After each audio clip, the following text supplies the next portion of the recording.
Hey everybody, welcome back. Mike from Spectre Comics here. Today I wanted to talk about Spectre Comics issue 6.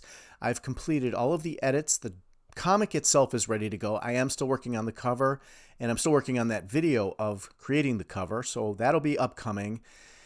But today I wanted to talk about how I use SketchUp in my comics, in my drawings.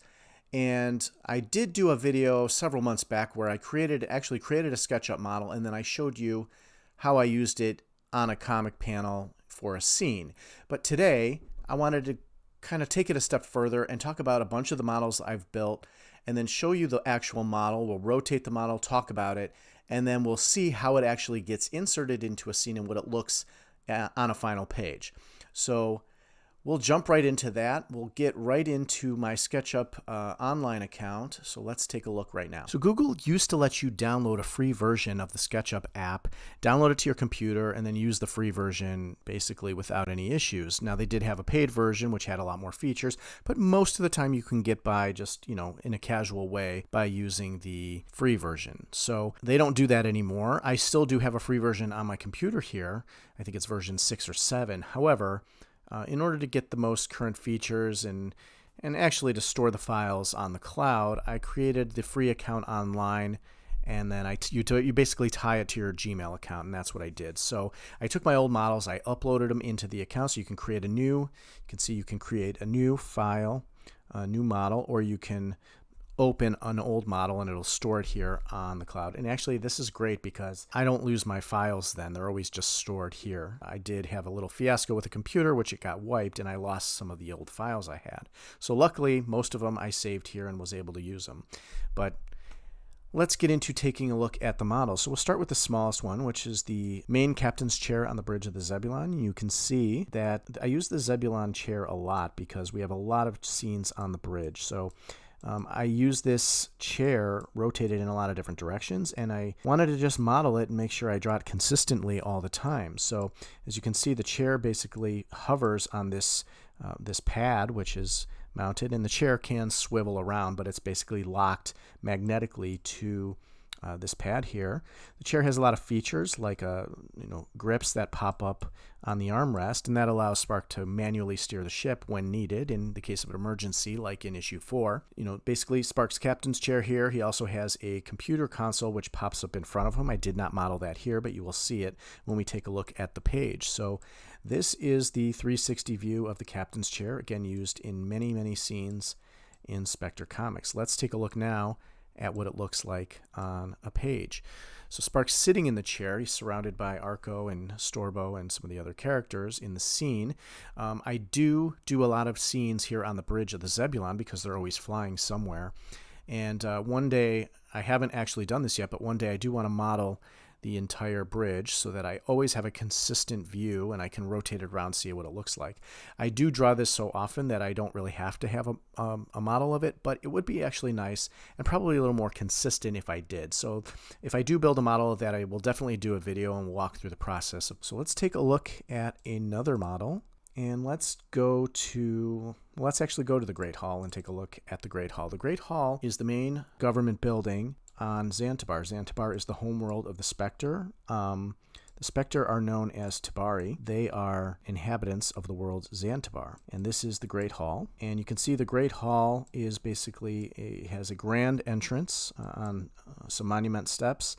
A nice glass entrance that goes all the way leads to the main central area of the building and leads to the council chamber. Again, I did create the council chamber in a previous video. You can check that out in the description below if you want to see that one. See me actually building the model for the scene. So basically it's a symmetrical building. It's got a pyramidal structure, stacked pyramid in the center of the building. It's got a sphere and these two donut shapes which act as office areas. And then there's also long halls with various offices as well, and an end cap of the office. But the best feature of the building, as far as I'm concerned, is the central tower. There's a shaft that leads up from the central sphere up to an observation tower, and the observation tower can look out 360 degrees over the entire city, the central city on Zantibar. So that is this model. Now let's take a look at what this looks like in a scene. And here is the Great Hall at night. This is where Kepler, the council member that runs Spark's Spectre team back on the homeworld, is located. He's working with Arid, who is the council member who has lost his team, which Spark, Storbo, Risa, and the rest of the team are out trying to track them down because they're missing. But the Great Hall is really cool. It's got a nice plaza like any government building would, and a couple of reflecting pools on each side of the central path that leads up to the main entrance. And it's, usually during the daytime it's bustling with activity, a lot of people walking in the plaza. It's just a main city building. So that is the Great Hall. Let's take a look at the next model. The next model is the tube room. We're going to visit the tube room. This takes a prominent role in Spectre Issue 6. The tube room was designed because I really wanted to have a cool room that functions as kind of a docking area. And you can see that there's a center platform with this circle on it, and the circle is basically, it's got an Oculus type door. The door opens, the tube descends, and the docking tube descends down to a ship or wherever they're docking to get to an opening. We will see in the last model we're going to look at, the exterior version of this, how they use this docking tube to dock onto the Ori vessel. But I wanted to really create a really cool room. I wanted it to look pretty industrial, so I've got all these tubes and all these boxes. And generally, when I draw scenes like this, I keep it pretty simple with just the shapes. But it really helped me lay this room out and lay out where the characters would be in the room by taking different shots from inside of the room. And you can even see I created a transparent wall on the back in order to show, so I could kind of be out here and see what the room would look like.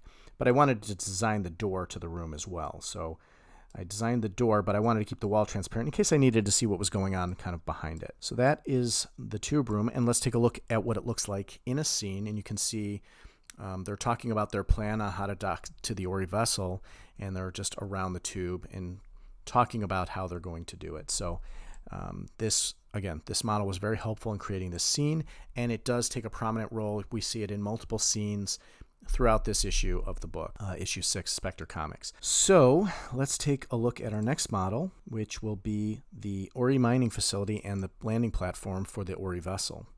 So this is also a very important shot, and not only is it going to be important for issue 6, but issue 7 and 8 are primarily taking place on this asteroid where this Ori mining facility is. What I wanted to do here was to create kind of an intimidating structure, and you can see it looks like a factory. It's got a central opening and a path which has a bridge that crosses a ravine, and then the main entrance, and then this kind of tower structure, and it's built into the side of a mountain, and the facility goes all the way back into the mountain, and that's where all the mining takes place.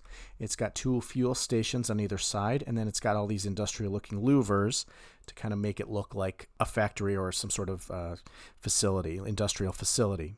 You can also see that I took an image of a mountain, and I just inserted a JPEG of this mountain scene, and I tilted it back so it would look like the facility was built into the mountain. And it really helped me draw the scene, and you'll see when we look at the page and what this looks like from every angle, it was really helpful to kind of design it coming out of the side of the mountain. Now also you'll see at the end of the row here is the platform where the Ori basically bring their prisoners to come mine the facility. So at the end of the row, there's a platform, and technically there'd be a platform on each end and maybe several, but this is the one we featured in this issue of the story. So I built the platform out of SketchUp. Now this platform way out here, there's basically craters and rock formations all around this area, but right now we're just looking at a flat surface. And if you look down the row, platform lands, the Ori ship is landed on the platform, and you can even see the back of the Ori vessel open, and as they bring the prisoners down the ramp and then head towards the facility so they can see. And that's part of what I wanted to show in the scene. I wanted to show the prisoners getting out and heading towards where they were going, because they were basically blindfolded and handcuffed and then led down the platform to be processed in the facility here before they're put to work in the mines. And that's basically the entire premise of the story, you know, finding this facility and rescuing those that have been taken, especially the Spectre team that went missing. So that is the Ori mining facility and the Ori landing platform, along with the Ori ship that goes and takes the prisoners. So let's take a look at the next model. And this will be our final model, which is the Zebulon and the Ori ship in flight. So again, here's the Ori ship, the Ori enemy vessel. But what I really wanted to show you was the Zebulon. The Zebulon is the main ship of the Spectre, Spark's ship. So you can see I do a lot of space scenes. So it was very important for me to model this. The ship's not easy to draw in every direction. It's got a lot of weird shapes. It's got a lot of curves, you know, with the sphere on the back and the curved hull and with the wings. And I wanted to be able to draw it from every angle and see what it looks like from every angle. So I use this model a lot. I take a lot of different screenshots of it and use it to draw the ship in every different direction you can think of. There's also the little Spectre recon ship. The recon ship's basically just a little saucer ship. The recon ship was actually designed to come out of the bottom of the Zebulon. So the bottom of the saucer actually fits right here, and you board from the sphere. You know, inside the sphere is a room. You board the top of the saucer ship, and then the ship descends down. When the ship's gone, in order to keep the ship airlocked, a force field appears to cover that hole, and then the recon ship can go out. And I wanted to be able to, you know, take a single user vessel out as well as have the full Zebulon. And the little saucer is actually featured quite prominently at the beginning of issue 5 of Spectre Comics. I also wanted to show you a version of the Zebulon with its lower fins raised. So whenever the Zebulon lands on a planet, in order to land and get its landing gear out, the lower fins have to raise, and then the landing gear can come out of the bottom of the hull and the bottom of the wings, as well as the sphere. So this is what the ship looks like with its wings raised. And then another reason I used to raise it was in that scene where, as we spoke about in the tube room, I said that the docking tube would descend and allow the Spectre to board the Ori vessel here in order to overtake it. So here is that scene from the exterior. So we were in the tube room before, so now we see the tube attached to the hull of the Ori vessel, and this scene right here, this view that we're showing right now, is basically prominent in the scene we're going to look at now in issue 6, where you can see the Zebulon overtaking the Ori vessel, sneaking up on it, hitting it with an EMP blast to disable it, and then dropping the docking tube, cutting through the hull, and basically overtaking the ship. So that's what's featured here. That's what this looks like in this scene.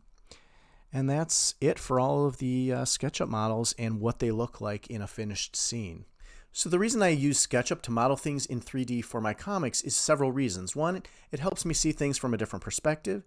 It helps me rotate things in 3D space so I can draw the same thing from different perspectives. It saves me time because now I don't have to reinvent the wheel every time I want to draw the same thing. And also it adds a higher quality and consistency from page to page, panel to panel, and scene to scene. So I hope you can see how taking those 3D models and translating them into final drawings occurs and what they actually look like. You can see I add a lot more detail once I actually take the model and use it in the page. And then it just allows me to save time, which is probably the biggest factor here. I don't have to draw difficult things over and over again. So that's all for this video. Hope you enjoyed watching. Go ahead and give it a thumbs up if you enjoyed it. Go ahead and leave a comment if you have any questions about SketchUp. I'd like to do more SketchUp videos, so I would definitely like to hear from you on that. And go ahead and subscribe to my channel so you don't miss any future videos. Again, my comic cover creation video will be coming soon. Sorry for the delay on that. And that's all for this video. So thank you for watching, and we'll see you next time.